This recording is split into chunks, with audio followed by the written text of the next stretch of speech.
Hey, Messy Fam! Today we got a pretty messy divorce story on our hands. With only a few months left on the lease, all hell broke loose, which led to an arrest at the end. Make sure y'all watch this video to the end so that way you don't miss no details. Before I start this video, I just want to say has to do with domestic violence, and this is a trigger warning before I start.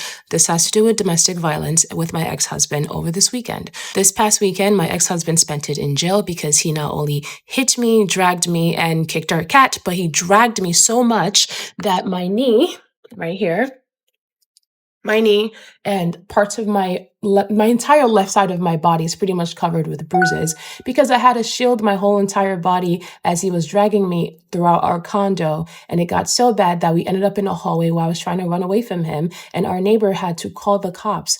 I couldn't call the cops because he stole my phone and ran away from it. Now that we have that out of the way and what happened and how it looked on me and what led to him being arrested, let's start from the beginning. If you ask him, it will tell you it started from when he took my food out of the fridge. But no, it actually started on Friday, maybe Thursday. He had a friend call him and tell him that he saw me on dating apps. I have been on dating apps because we are separated. We are getting a divorce. We have been getting a divorce since January. Up until today, because today will be our final day of living in this apartment. Well, my final day of living in this apartment. So his friend called him and told him he saw me on dating apps. I said, and he comes in a room and confronts me about it in a very calm way. He goes, "Oh, how was Hinge on how was a platform?" or something like that. I told him, I don't know what you're talking about because it's not his business for me to be telling him if I am on dating apps or not. He goes, "How is a platform? Someone just called me and said they saw you on the platform." I said, "I don't know. Thank you for asking though. I know you're dating. I'm dating. I think we're good. We don't have to talk about it." If you guys remember, I did make a video Moving on while still living in the house with each other. What do you think about people that do stuff like that? That's crazy. Well, that just tells that the relationship been over because you didn't even give it some time to breathe. Like, that's Risky, risky. messy. And then on the other person's behalf, whoever you're talking to, look how that looks. Like, oh, I'm still living with my ex-partner. Right. And You can't ever moving bring on. company over. What are you doing? That is crazy. What do y'all think, Messy Family? Y'all think that's crazy? Are y'all moving on with people and still being in the house with them? I would have just waited till I moved out to start any type of date. And honestly, I feel like once you break up with somebody, you should be focusing on healing and getting yourself together. Not instantly back on the market trying to find a new person. That's just me if you want to heal. of days ago for my father's 1-year anniversary that me and my ex-husband went out to dinner, not for a date, for a negotiation dinner. And we talked about how we're both, seeing other people. And he brings up the fact that he hates that I make TikToks about our divorce process because he has a lot of girls that he's dating. And one of them actually brought up my videos. And I told him, and I said in that video as well, I think it's weird that you're dating people who are bringing up my TikToks. As you guys know, prior to all of this happening, I did post my husband a lot because he was my husband. And thankfully, a lot of you guys were, oh, like the signs were there that he started hating you. You got me there. I didn't see the signs. But I thought it was weird that he was that the girls were bringing up my videos on dates with him. One of the girls actually always comments on my videos when it has to do with him. It's very weird. I see it. I delete it, but it's also very weird to do.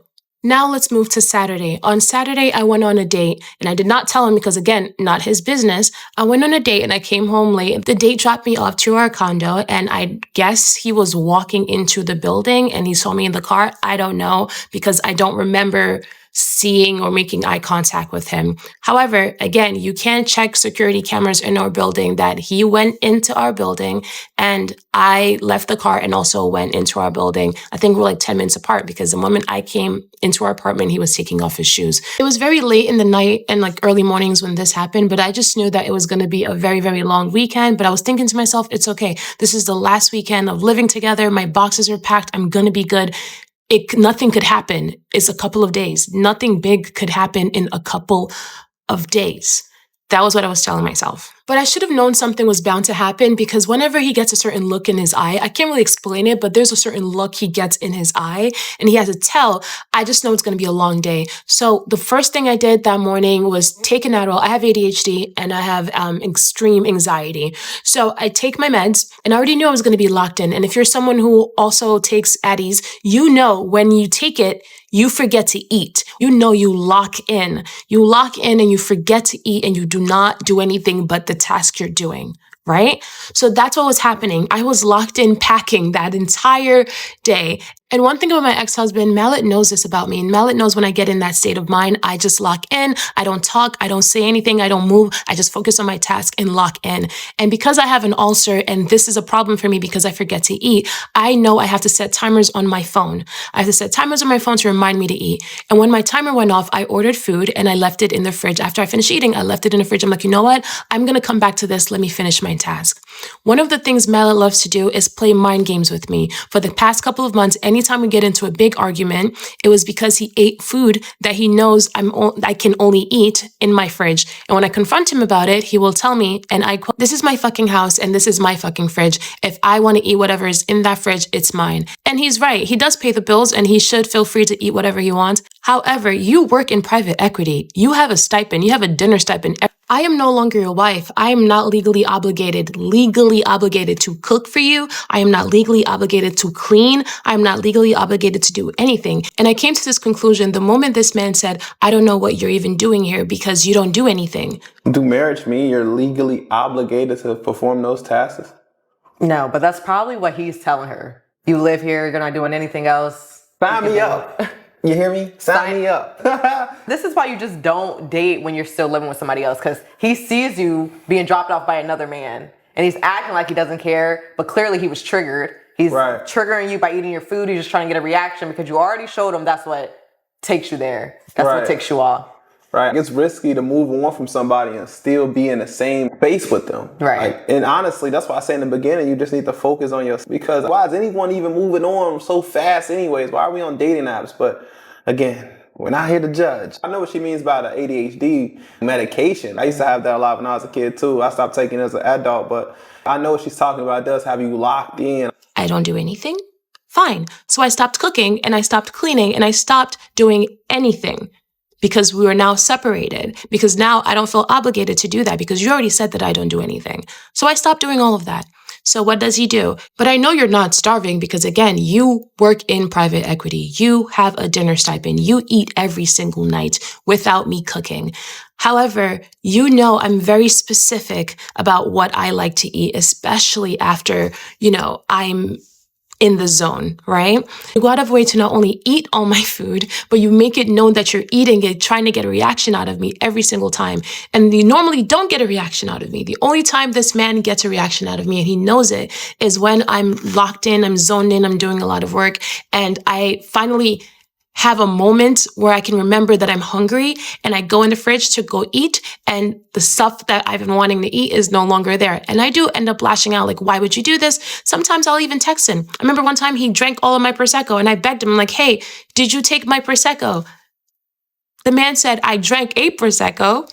I remember thinking, you're so petty, but whatever, fine, whatever, do it. I'll go buy a new one. And that's usually how I deal with things. And whenever he does something, thank God I have my own money. Thank God I have my own job. And I go and buy what I need. And you might ask yourself, okay, so why not just leave this condo? And that's a fair question. Well, I am starting grad school, so I have to save up for grad school. I'm paying for divorce fees. I'm not legally obligated to leave this house, even though he has tried many, many times to illegally get me out of our home. When that didn't work, and thank goodness, because I have an amazing, amazing divorce lawyer, Mallet started using mind games and mental warfare every single day for the past 3 months. Every single day. When we first started our divorce process, we literally both agreed we can either stay till my classes start and quickly realize I was not going to stay in this house until my classes start with the way we were arguing, or we can stay until the lease ends and we both leave this apartment. That is something we both agreed on. Till this day, Mallet denies ever saying that, but thankfully I knew who I was dealing with and I stole a page from his book, which is Recording Conversations, and I brought that up with our attorney. Let's get back to the story. Now we're on Saturday, and this is the day the whole entire big event happened. I'm going to give background context to this because it's very important. You know, on Instagram, if you block someone, however, if you guys are in a group chat, any kind of group chat, you will see their messages. You won't see a video or a picture they post, but you will see their word messages. The past couple of months, Mallet has been DMing a bunch of girls. A bunch of girls have been sending me screenshots telling him, hey, your husband is in my DMs. And I always tell them, we're separated. That's not my business. However, he started DMing girls that he knows I personally, genuinely like. He knows this. Thankfully, these girls are girls, and they have wrote me and DM me like, hey, just to let you know, Mal is in my DMs. And every single time I go, I'm sorry that you're dealing with this. I know what he's doing, and they know what he's doing. So they're not falling for it. I'm not falling for the bait. You're not going to trigger me, and you're not going to use people as pawns. That's just not going to happen. You know how Instagram makes you make group chats? And I have a lot of group chats for different settings, especially if I know I'm sending memes to my friends. I just like to send it in one group chat and call it a day. One of these group chats is me, Mallet, and a mutual girl that we're both friends with that I genuinely like, and he knows that. From what I heard, he's been writing her, DMing her, she's been ignoring him continuously. So Saturday, I think he was trying to get under my skin or was trying to let me know that, okay, well, I'm seeing other people too, bitch. So he DMs her in our group chat. Again, he's blocked, but you can see the messages even when you're blocked. He DMs her in our messages. And again, I genuinely like this girl, and she's a genuine girl's girl because she replies in the group chat that she wants to stay out of it. And immediately, I literally just exit the group chat. I leave the group chat because I even forgot that this group chat existed because it's been months. It's been months. So me and the girl, we talk outside of the group chat. I end up writing the girl outside of the group chat, and I apologize to her. I'm like, I'm sorry, he's trying to drag you into this. He does this to get a reaction out of me. And she tells me like he's been trying to DM her and all of that stuff. And I'm like, I'm so sorry. And I send her screenshots of what he's been doing with other girls and how he's trying to weaponize my relationship with other women to get me to react or get me to lash out. And this is the thing he doesn't understand about me. I will never ever go out of my way to attack another woman because of a disgusting man. I am not your mother. Mallet, my name is not Brenda. I do have all my edges. I will never, ever attack another woman because you want to be playing. It's not going to work. And thankfully, I am actually... It's so crazy. I was just thinking to myself, man, she's handling this divorce pretty well. She's very articulate. Then she gets to the point where she's talking about her mother. She just started talking. What Brenda got to do with this? We had all this beef with the mom before they got divorced. Right. Before this process. She could not wait to show her true colors. Don't let these type of stories discourage you from getting married. It takes a lot. You get to know people. It might take you, statistically, it says about 2 years to get to know the person you with. I'm not saying in 2 years you should marry somebody, but it takes time. If you think you know stuff about people, but you don't. Clearly, they didn't know each other. The honeymoon phase in the relationship, the beginning, I feel like they took that too far. She's bragging about this lawyer, but it's a complete waste of money. They could literally just come to a mediation, agree, and have, instead of a divorce, they could have did a dissolution of marriage. You feel me? Mm-hmm. They can dissolve a marriage without going through the divorce process, which is a lot more expensive and time consuming. But what do y'all think? Surrounded by really amazing women who are not male-centered like your mother. So that will never work. Till this day, like, it makes me get so frustrated knowing that someone is doing that, like knowing someone intentionally try to use people as pawns. Because he's already used my family like pawns. But trying to use my friends as pawns in a divorce, you're sick. You're so sick. But let's get back to the story. Now we're at Saturday afternoon around like 3 p.m. So I come out and I see that he's eating my food. And I'm not going to lie, I got really annoyed because, again, I'm in the zone and I just remembered that I was hungry. So I'm like, hey, why are you eating my food? This is my food. Please. I vividly remember getting so annoyed. I said, you big back man, give me my food. Stop eating my goddamn food. And he starts laughing in my face and he's not doing anything but looking at me while eating the food. So after he maneuvers out of the way with my food in his hand, I look around on what I can take. So I take his phone. And I know from past experiences, that's the only way I can get him to give in and give me what I want is by taking his phone. So when I take his phone, he immediately grabs my wrist right here. He immediately grabs my wrist like this and twists my wrist around. And twists my wrist around. And I sat and I'm like screaming at him to let go. He goes, put my fucking phone down. So I put his phone down and I'm like, give me my food. And he's like, it's my food. It's my fridge. If you want to eat anything in this fridge, you're going to pay for it yourself. Who do you think was paying for my food? Use your brain. Anyway, so I don't say anything and I just stand there. I'm just like, give me my food. And he wouldn't give it to me. So I was just, you know what? Bet. And I go and I take his work phone because he has 3 phones. And I literally tell him, if you give me back my food, I will give you back your phone. And the way this man launched at me, like he was in fucking WrestleMania or something, I got scared. I'm not going to lie. I screamed. I screamed and I threw the phone on the couch and ran to the room. It's not funny. Like, it really isn't funny, but I threw the phone on the couch and I ran to the room. And this man, like, bolts straight. Sorry. Okay. I'm sorry. Bolts straight at me. And my poor cats, like, thank you for coming. My poor cats are like meowing like crazy. And he hates my cats now all of a sudden. And he's like, get the fuck out of my way. Oh my God. Again, this is not funny. It's actually very, very serious and it's very sad, but it's like, I think my cats can sense my anxiety right now, so I really needed them to just come near me. But like, when he yells at the cats to get the fuck out of his way, he comes to the room. I didn't know cats can sense anxiety. I wonder though, you can tell that she's anxious though in the video. She's doing a lot of fiddling with her hands. She keeps on playing with that scrunchie. You could tell that she's having high anxiety even right now talking about it. It's building up so much anxiety. I say with dogs, people have that though. What is it called? Not a I want to say it's like service animal. Right. But people have those. They get them for that. They have emotional support pets. I never really dug into that. I thought it was more just company. I didn't know. See, I haven't. If you know my story, if y'all know my personal story, I'm not really close with animals. They love me, but I don't know much about pets. I think they're trained for that. I don't know if that's what kind of cat she has, but they train pets for that emotional support. That's cool. The whole food thing again. If we're living together, if I order some food and we're together, obviously, I'm gonna order you some food. So that probably triggers him in a way. She's ordering some food at the door and he don't got no food. And he's in the house at that time. I feel like they're just going back and forth, just tit for tat. It's just a bunch of pettiness. She said that in a couple of her segments, she did say it was things that she was doing to intentionally make him upset. She knew that this would get him to get what she want right. Mm-hmm. So just adding fuel to the fires. It's just crazy knowing the lease is almost up and now things are progressing, getting worse. Grabs my arm and like literally I felt like a rag doll. He like tosses me off of the bed. Sorry, Papa. Tosses me off of the bed and breaks my laptop. And I remember thinking to myself, first off, when did you get this strong? Like, you were never this strong. Like, when you started going to the gym, I could tell, like, you were going to the gym to beat me up. Like, that's what you were doing. First, I was shocked. And then I was just like, wait, this is kind of low-key funny. And I don't know if I really feel like humor is how I deflect when I'm in pain or when I'm in shock or any kind of form. So I start laughing. I'm just like, damn, you were only going to the gym so you can try to beat me up? Weak.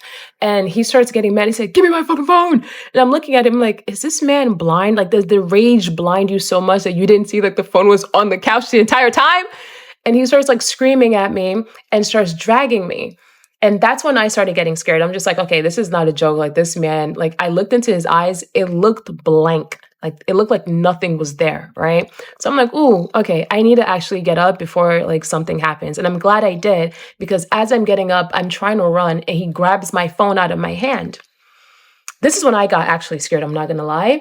When he grabbed my phone out of my hand and he starts chasing after me. So we're back in the living room right here. As you see, there's a lot of boxes and a lot of things like flipped over. So we're back in the living room now. And he pushes me on the couch and tries to take my laptop, because I'm just like, oh, like, you took my phone.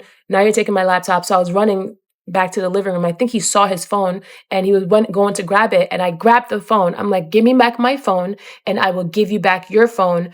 And you got to fix my laptop. I kept screaming, like, you're paying for my laptop. You're paying for my laptop. He was just like, I'm not paying for shit. I already paid for this goddamn house. And I was just like, okay, whatever. But give me back my laptop. Give me back my phone and pay for this laptop. So when he wasn't doing that, as you guys know, my best friend is my neighbor. I think I talk about this a lot, how I'm so grateful for having my best friend as my neighbor. And I forgot she was not in town yesterday or day before yesterday. So I got dressed, and not even got dressed. I put my shoes on and I take my laptop. I'm like, you know what? Keep my phone. I don't even care. I have your phone. You're not getting this phone back until I get I'm on my way to leave the apartment, and he chases after me and drags me down. And the moment I get down, that's when I start getting scared. And he goes, no, you're going to come back in this house. You're going to come back in this house and give me my phone again. So I immediately hit the phone, because you're not going to do that. So he tries to put my head in the little robot. Like, he's pushing my head inside of the little robot. Like, I'm trying to like not have it happen. I'm just like, you're okay. I get it, mister. Like, all of a sudden you're strong now and you're trying to use that on me. Like, I go to Pilates and I weight lift. You're not getting my head in that little robot. You want my fucking hair to smell like litter? It was actually disgusting. Right, Papa? I feel much better than my cats are near me right now. But I start getting pissed off and I'm just like, you're not you're not doing that. So I'm trying to get up and not have my head be put in a little robot with cat poop. And he's screaming and screaming. And I look up at his eyes again, nothing there, just blank and anger. And I was like, oh, this is what the girls were talking about when there was just like, there's nothing in his eyes but darkness or void or whatever. So immediately I'm fighting him off and I run in the hallway. So I start running in the hallway, running towards my best friend's house, but I forgot that, she was not in town. So I'm banging on her door and the neighbor, and it's so funny, me and this neighbor have never gotten along, but the neighbor, she comes out and oh, I forgot the main part. He took my key. Because I was going to my best friend's house. So I took my key and I think I took his key as well. Either I took my key or in his key. But long story short, he runs after me and he's dragging me in the hallway and I'm trying to get my phone from him. And the neighbor that I'd never got along with, she comes out and she sees me being dragged. And once he saw that someone else is seeing what's happening, he gets up, he goes towards the stairs. I'm trying to stop him from leaving through the staircase. He has my phone and the man is about to have my laptop too. I'm like, I'm not going to have that. So once he saw her door open, he let go of me or something like that and runs down the staircase. So he runs with my keys. He runs with my phone. So he has my phone and my keys. So I can't get back into our apartment and he has my phone. I have nowhere to contact. So the neighbor calls the police. And when she goes, you need to call the police on him right now. Like, this is dangerous. Like, what's happening? This is not, you're in danger, girl. Like, you're in danger. And I was just like, yeah, I need to call the police. So we're on the phone and the police comes and thank God we live in a precinct. We live in Harlem, okay? And I feel like I can say this right now because by the time you guys see this video, I will not be here anymore. I won't be here. So we live by a precinct. So the moment the police comes, they come fast. And I'm explaining to them, they were like, can we just track your phone? So we track our phone. He goes to T-Mobile. T-Mobile, I'm going to sue you because I specifically said, do not allow this man, his name's on my account, to not allow him to go to my account. And you guys did that. I got a notification that you guys let him make a change on my account. So I will be suing T-Mobile.